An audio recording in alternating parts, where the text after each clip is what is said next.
और उमानाथ तो गुरु सेवक से मुखातिब न हुए। रूप कुमारी को यह घर अब कब्रिस्तान सा लग रहा था, जैसे फूटा हुआ भाग्य हो। न कहीं फर्श, न फर्नीचर, न गमले, दो चार टूटी टाटी तिपाइयाँ, एक लगड़ी मेज, चार पांच पुरानी पुरानी खाटे, यही उस घर की बिसात थी। आज सुबह तक रूप कुमारी इसी घर में खुश थी, लेकिन अब उसे यह घर काटे जा रहा है। लड़के अम्मा अम्मा करके दौड़े, मगर उसने दोनों को झुड़क दिया। उसके सिर में दर्द है, वह अब किसी से न बोलेगी, कोई उसको न छेड़े। अभी घर में खाना नहीं पका, पकाता कौन? लड़कों ने तो दूध पी लिया है, किंतु उमानाथ ने कुछ नहीं खाया। इसे इंतजार में थे कि रूप कुमारी आए तो पकाए, पर रूप कुमारी के सिर में दर्द है। मजबूर होकर बाजार से पूड़ियां लानी पड़ी। रूप कुमारी ने तिरस्कार के स्वर में कहा, तुम अब तक मेरा इंतजार क्यों करते रहे? मैंने तो खाना पकाने की नौकरी नहीं लिखाई है, और जो रात को वहीं रह जाती। आखिर तुम कोई महाराजन क्यों नहीं रख लेते? क्या जिंदगी भर मुझे को पीसते रहोगे? उमानाथ ने उसकी तरफ आहत विस्मय की आंखों से देखा। उसके बिगड़ने का कोई कारण उनकी समझ में न आया। रूप कुमारी से हमेशा उन्होंने निरापद सहयोग पाया, निरापद ही नहीं, सहानुभूतिपूर्ण। उन्होंने कई बार उससे महाराजन रख लेने का प्रस्ताव खुद किया था, पर उसने बराबर यही जवाब दिया कि आखिर मैं बैठे बैठे क्या करूंगी? 4-5 रुपए का खर्च बढ़ाने से क्या फायदा? यह पैसे तो बच्चों के मक्खन में खर्च होते हैं। और आज वह इतनी निर्ममता से उलाहना दे रही है, जैसे गुस्से से भरी हो। अपनी सफाई देते हुए बोले, महाराजन रखने के लिए तो मैंने खुद तुमसे कई बार कहा, तो लाकर रख क्यों नहीं दिया? मैं उसे निकाल देती तो कहते। हाँ, यह गलती हुई। तुमने कभी सच्चे दिल से कहा ही नहीं। रूप कुमारी ने और भी प्रचंड होकर कहा, तुमने केवल मेरा मन लेने के लिए कहा। मैं ऐसी भोली नहीं हूं कि तुम्हारे मन का रहस्य न समझो। तुम्हारे दिल में कभी मेरे लिए आराम का विचार आया ही नहीं। तुम तो खुश थे कि अच्छी लौंडी मिल गई है, एक रोटी खाती और चुपचाप पड़ी रहती है, महज खाने और कपड़े पर, यह भी जब घर की जरूरतों से बचे। 75 रुपया लाकर मेरे हाथ पर रख देते हो, और सारी दुनिया का खर्च। मेरा दिल जानता है मुझे कितनी कतर वियोत करनी पड़ती है। क्या पहनूं, क्या ओढ़ूं? तुम्हारे साथ जिंदगी खराब हो गई। संसार में ऐसे मर्द भी हैं जो स्त्री के लिए आसमान के तारे तोड़ लाएं। गुरु सेवक कोई देख लो, दूर क्यों जाओ, तुमसे कम पड़ा है, उम्र में तुमसे कहीं कम है, मगर 500 का महीना लाता है, और राम दुलारी रानी बनी बैठी है। तुम्हारे लिए 75 रुपए बहुत हैं। राण मान में ही मगन। तुम नाहक मर्द हुए, तुम्हें तो औरत होना चाहिए। औरतों के दिल में कैसे कैसे अरमान होते हैं, मगर मैं तुम्हारे लिए घर की मुर्गी का बासी साग हूँ। तुम्हें तो कोई तकलीफ नहीं होती। तुम्हें तो कपड़े भी अच्छे चाहिए, खाना भी अच्छा चाहिए, क्योंकि पुरुष हो, बाहर से कमा कर लाते हो। मैं चाहे जैसे रहूं तुम्हारी बला से। बाग बाड़ों का यह सिलसिला कई मिनट तक जारी रहा, और उमानाथ चुपचाप सुनते रहे। अपनी जान में उन्होंने रूप कुमारी को शिकायत का कभी मौका नहीं दिया। उनका वेतन कम है, यह सत्य है, पर यह उनके बस की तो बात नहीं। वह दिल लगाकर अपना काम करते हैं, अफसरों को खुश रखने की सदैव चेष्टा करते हैं। इसी साल बड़े बाबू के छोटे सुपुत्र को 6 महीने तक बिना नागा पढ़ाया, इसीलिए तो वह प्रसन्न रहे। अब वह और क्या करे? कुमारी के गुस्से का रहस्य वह समझ न पाए। अगर गुरु सेवक वास्तव में 500 रुपए लाता है तो बेशक वह भाग्य का बली है, लेकिन दूसरों की ऊंची पेशानी देखकर अपना माथा तो नहीं फोड़ा जाता। किसी संयोग से उसे यह अवसर मिला, मगर हर एक को तो ऐसे अवसर नहीं मिलते। वह इसका पता लगाएंगे कि सचमुच उसे 500 मिलते हैं कि महज डींग है।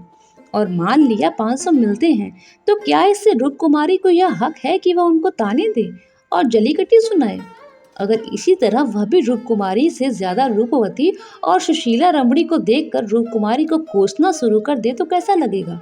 रूप कुमारी सुंदरी है, मृदुभाषिणी है, त्यागमयी है, लेकिन उससे बढ़कर सुंदरी, मृदुभाषिणी, त्यागमयी देवियों से दुनिया खाली नहीं है। तो क्या इस कारण वह रूप कुमारी का अनादर करे? एक समय था जब उनकी नजरों में रूप कुमारी से ज्यादा रूपवती रमणी संसार में न थी, लेकिन वह उन्माद कब का शांत हो गया। भावुकता के संसार से वास्तविक जीवन में आए उन्हें एक युग बीत गया। अब तो विवाहित जीवन का उन्हें अनुभव हो गया है। एक को दूसरे के गुण दोष मालूम हो गए हैं। अब तो संतोष ही में उनका जीवन सुखी रह जाता है। मगर रूप कुमारी समझदार होकर भी इतनी मोटी सी बात नहीं समझती। फिर भी उन्हें रूप कुमारी से सहानुभूति ही हुई। वह उदार प्रकृति के आदमी थे और कल्पनाशील भी। उसकी कटु बातों का कुछ जवाब न था, शरबत की तरह पी गए। अपनी बहन के ठाठ देखकर एक क्षण के लिए रूप कुमारी के मन में ऐसे निराशाजनक अन्यायपूर्ण दुखद भावों का उठना बिल्कुल स्वाभाविक है। रूप कुमारी कोई सन्यासिनी नहीं, विरागिनी नहीं कि हर एक दशा में अविचलित रहे। इस तरह अपने मन को समझाकर उमानाथ ने गुरुसेवक के विषय में तहकीकात करने का संकल्प लिया। एक सप्ताह तक रूप कुमारी मानसिक अशांति की दशा में रही। बात बात पर झुंझलाती, लड़कों को डांटती, पति को कोसती, अपने नसीबों को रोती। घर का काम तो करना ही पड़ता था, लेकिन अब इस काम में उसे आनंद न आता था। बेगाड़ सी टालती थी। घर की जिन पुरानी धुरानी चीज़ों को उसका आत्मीय संबंध सा हो गया था, जिनकी सफाई और सजावट में वह व्यस्त रहा करती थी, उनकी तरफ तो अब आंख उठाकर देखती भी न थी। घर में एक ही खिदमदार था। उसने देखा बहू जी घर की तरफ से खुद को लापरवाह कर रही हैं, तो उसे क्या गृहस्थी की सफाई करता। वो चीज जहाँ पड़ी थी वहीं पड़ी रही, कौन उठाकर ठिकाने से रखे। बच्चे माँ से बोलते डरते थे और उमानाथ तो उसके साए से भागते थे। जो कुछ सामने थाली में आ जाता उसे पेट में डाल लेते और दफ्तर चले जाते। दफ्तर से लौटकर दोनों बच्चों को साथ लेते और कहीं घूमने निकल जाते। रूप कुमारी से कुछ कहना बारूद में दिया सलाई लगाना था। हाँ, उनकी यह तहकीकात जारी थी। एक दिन उमानाथ दफ्तर से लौटे तो उनके साथ गुरुसेवक भी थे।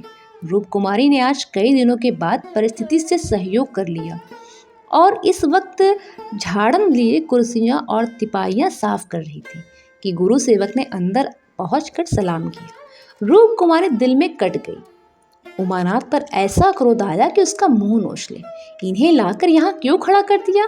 न कहना न सुनना, बस बुला लाए। उसे इस दशा में देखकर गुरुसेवक दिल में क्या कहता होगा, मगर उन्हें अक्ल आई ही कब थी। वह अपना पर्दा ढांकती फिरती है और आप उसे खोलते फिरते हैं। जरा भी लज्जा नहीं, जैसे बेहयाई का बाना पहन लिया है। बरबस उसका अपमान करते हैं, न जाने उसने उनका क्या बिगाड़ा है। आशीर्वाद देकर कुशल समाचार पूछा और कुर्सी रख दी। गुरुसेवक ने बैठते हुए कहा, आज भाई साहब ने मेरी दावत की है। मैं उनकी दावत पर तो ना आता, लेकिन जब उन्होंने कहा तुम्हारी भाभी का कड़ा तकाजा है, तब मुझे समय निकालना पड़ा था। रूप कुमारी ने बात बनाई, घर का कला छिपाना पड़ा। तुमसे उस दिन कुछ बातचीत न हो पाई, जी लगा हुआ था। गुरुसेवक ने कमरे के चारों तरफ नजर दौड़ाकर कहा, इस पिंजड़े में तो आप लोगों को बड़ी तकलीफ होती होगी। रूप कुमारी को ज्ञात हुआ यह युवक कितना सुरुचिहीन, कितना अरसिक है। दूसरों के मनोभावों का आदर करना जैसे जानता ही नहीं। इसे इतनी सी बात भी नहीं मालूम कि दुनिया में सभी भाग्यशाली नहीं होते। लाखों में एक ही कहीं भाग्यवान निकलता है, और उसे भाग्यवान ही क्यों कहा जाए। जहाँ बहुतों को दाना न मयस्सर हो, वहाँ थोड़े से आदमियों के भोग विलास में कौन सा सौभाग्य। जहाँ बहुत से आदमी भूखों मर रहे हों, वहाँ दो चार आदमी मोहन भोग उड़ाएं, तो यह उनकी बेहयाई और हृदयहीनता है, सौभाग्य कहीं नहीं। कुछ चिढ़कर बोली, पिंजड़े में कटघरे में रहना अच्छा है। पिंजड़े में निरीह पक्षी रहते हैं, कटघरा तो घातक जंतुओं का ही निवास है। गुरुसेवक शायद यह संकेत समझ न सका। बोला, मेरा तो इस घर में दम घुट जाए। मैं आपके लिए अपने घर के पास ही एक मकान ठीक करा दूंगा, खूब लंबा चौड़ा। आपसे कुछ किराया न लिया जाएगा। मकान हमारी मालकिन का है, मैं भी उसी के एक मकान में रहता हूँ। सैकड़ों मकान है उनके पास, सैकड़ों। सब मेरे अख्तियार में है, जिसे जो मकान चाहूँ दे दूँ, मेरे अख्तियार में। किराया लूँ या न लूँ, मैं आपके लिए सबसे अच्छा मकान ठीक करूँगा। मैं आपका बहुत अदब करता हूँ। रूप कुमारी समझ गई महाशय इस वक्त नशे में हैं, अभी यूं बहक रहे हैं। अब उसने गौर से देखा तो उनकी आंखें सिकुड़ गई थी, गाल कुछ फूल गए थे, जबान में लड़खड़ाने लगी थी। एक जवान खूबसूरत शरीफ चेहरा कुछ ऐसा शेखी बाज और निर्लज्ज हो गया था कि उसे देखकर घृणा होने लगी। उसने कुछ क्षण के बाद फिर बहकना शुरू किया। मैं आपका बहुत अदब करता हूँ। जी हाँ, आप मेरी बड़ी भाभी हैं। आपके लिए मेरी जान हाजिर है। आपके लिए एक मकान नहीं 100 मकान तैयार है। मैं मिसेज लोहिया का मुख्तार हूँ। सब कुछ मेरे हाथ में है। सब कुछ मैं जो कहता हूँ वह आंखें बंद करके मंजूर करती हैं। मुझे अपना बेटा समझती हैं। मैं उसकी सारी जायदाद का मालिक हूँ। वह बड़ा मालदार है, किसी को नहीं मालूम उसकी दौलत कहाँ से आती थी, किसी को नहीं मालूम। मेरे सिवा कोई नहीं जानता वह खुफिया फरोश था। किसी से कहना नहीं, वह चोरी से कोकीन बेचता था। लाखों की आमदनी थी उसकी। अब वही व्यापार मैं करता हूँ। हर शहर में हमारे खुफिया एजेंट हैं। मिस्टर लोहिया ने मुझे इस फन में उस्ताद बना दिया। जी हाँ, मजाल नहीं कि कोई मुझे गिरफ्तार कर ले। बड़े बड़े अफसरों से मेरा याराना है। उनके मुंह में नोटों के पुलिंदे ठूस ठूस कर उनकी आवाज़ बंद कर देता हूँ। कोई चू नहीं कर सकता। दिन दहाड़े बेचता हूँ, हिसाब में लिखता हूँ, 1,000 रिश्वत देता हूँ, 500 बाकी यारों का ₹1 आते हैं और बेदर्रेक खर्च करता हूँ। बुढ़िया को तो राम नाम से मतलब है। 70 चूहे खाकर अब हंस करने चली है। कोई मेरा हाथ पकड़ने वाला नहीं, कोई बोलने वाला नहीं। जेब से नोटों का एक बंडल निकाल कर, यह आपके चरणों की भेंट है। मुझे दुआ दीजिए कि इसी शान से जिंदगी कट जाए। जो आत्मा और सदाचार के उपासक हैं, उन्हें कुबेर लाते मारता है। लक्ष्मी उनको पकड़ती है जो उनके लिए अपना दीन और ईमान सब कुछ छोड़ने को तैयार है। मुझे बुरा न कहिए, मैं कौन मालदार हूँ। जितने धनी हैं वे सब के सब लुटेरे हैं, पक्के लुटेरे, डाकू। कल मेरे पास रुपए हो जाएं और मैं एक धर्मशाला बनवा दूं, फिर देखिए मेरी कितनी वाह वाह होती है। कौन पूछता है मुझे दौलत कहाँ से मिली। जिस महात्मा को कहिए बुलाकर उससे प्रशंसा करवा लूं। मिस्टर लोहिया को महात्माओं ने धर्म भूषण की उपाधि दी थी। इन स्वार्थी पेट के बंदरों ने। उस बुढ़े को जिससे बड़ा कुकर्मी संसार में न होगा। यहाँ तो लूट है। एक वकील आधा घंटा बहस करके 500 मार लेता है। एक डॉक्टर जरा सा नस्तर लगाकर 1,000 सीधा कर लेता है। एक जुआरी कैलकुलेशन में एक एक दिन में लाखों का वारा न्यारा करता है। अगर उनकी आमदनी जायज है तो मेरी आमदनी भी जायज है। जी हाँ, जायज है। मेरी निगाह में बड़े से बड़े मालदार की भी कोई इज्जत नहीं। मैं जानता हूँ वह कितना बड़ा हथकंडेबाज है। यहाँ जो आदमी आंखों में धूल झोंक सके वही सफल है। गरीबों को लूट कर मालदार हो जाना समाज की पुरानी परिपाटी है। मैं भी वही करता हूँ जो दूसरे करते हैं। जीवन का उद्देश्य है ऐसा करना। खूब लूटूंगा, खूब ऐश करूंगा और बुढ़ापे में खूब खैरात करूंगा और एक दिन लीडर बन जाऊंगा। कहिए गिना दूं, यहाँ कितने लोग जुआ खेल खेल कर करोड़पति हो गए और कितनी औरतों का बाजार लगाकर करोड़पति हो गए। सहसा उमानाथ ने आकर कहा, मिस्टर गुरु सेवक क्या कर रहे हो, चलो चाय पी लो, ठंडी हो रही है। गुरु सेवक ऐसा हड़बड़ा उठा मानो अपने सचेत रहने का प्रमाण देना चाहता हो, मगर पांव लड़खड़ाए और जमीन पर गिर पड़ा। फिर संभल कर उठा और झूमता झूमता ठोकरे खाता बाहर चला गया। रूप कुमारी ने आजादी की सांस ली। यहाँ बैठे बैठे उसे हौल दिल सा हो रहा था। कमरे की हवा जैसे कुछ भारी हो गई थी। जो प्रेरणाएं कई दिन से अच्छे अच्छे मनोहर रूप भरकर उसके मन में आ रही थी, आज उसे उनका असली विभत्स घिनौना रूप नजर आया। जिस त्याग, सादगी और साधुता के वातावरण में अब तक उसकी जिंदगी गुजर रही थी, उसमें इस तरह के दांव पे छल कपट और पतित स्वार्थ का घुसना बिल्कुल ऐसा ही था जैसे किसी बाग में सांडों का एक झुंड घुसा है।